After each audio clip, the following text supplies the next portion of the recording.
పిల్లాడికి కాళ్ళు లేవు. మా ఆయన 90 ఏళ్ళ ఆయన గుమ్మంలోకి వచ్చి పెన్షన్ ఇస్తున్నారు. ఇప్పుడు మళ్ళీ మేము నానాగ చాట్లు పడి అక్కడికి వెళ్ళి ఇక్కడికి వెళ్ళి వెళ్ళలేము.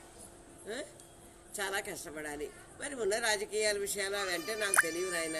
నేను పెద్దదాన్ని, నాకు 80 ఏళ్ళు వచ్చేసాయి. జగన్ గారు నమస్కారం అండి. నమస్కారం అండి జగన్ గారు.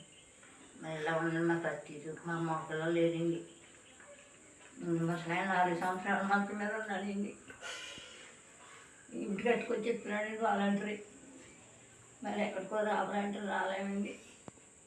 మరి మీద అయ్యింది ఆ వాలంటరీ పట్టుకొచ్చి ఎక్కడున్నారండి. లెక్కకి లేదండి. మనిషి 4 సంవత్సరాలు మంచం మీద ఉన్నారండి. మరి ఎక్కడికో అంటే మరి మా వల్ల అవుదండి. మీద అయ్యింది.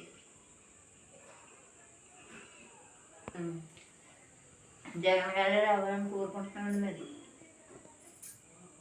మాకు ఇంటికాటికి రావాలా, వాలంటీర్ ఉండాలా.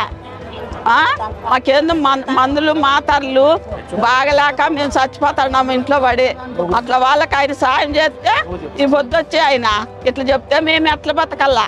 మేము చచ్చిపోవాలని కదా ఇట్లా అన్నీ చేసిండేది. అప్ప చంద్రబాబు నాయుడు కొడుకు చాలా మాట్లాడుతున్నారు. ఇంటానే ఉండాము.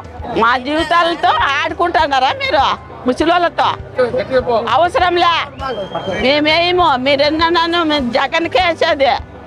జగన్ మమ్మల్ని అక్కలు చెల్లెండను కోరుకున్నాడు కాబట్టి మేము ఆయనకి వేసేది. ఎవరికి వేయము ఓటు అంటే. జై జగన్, జై జగన్, జై జగన్, జై జగన్.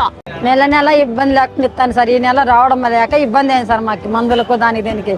చంద్రబాబు నాయుడు చేసిన వల్ల మాకు చాలా ఇబ్బంది పడుతున్నాం సార్ మేము. నెలకి పెన్షన్ వస్తుంది. ఈ నెలలో మాత్రం పర్లేదు. ఎందువల్ల అంటే చంద్రబాబు నాయుడు చేసిన దానికి పర్లేదు.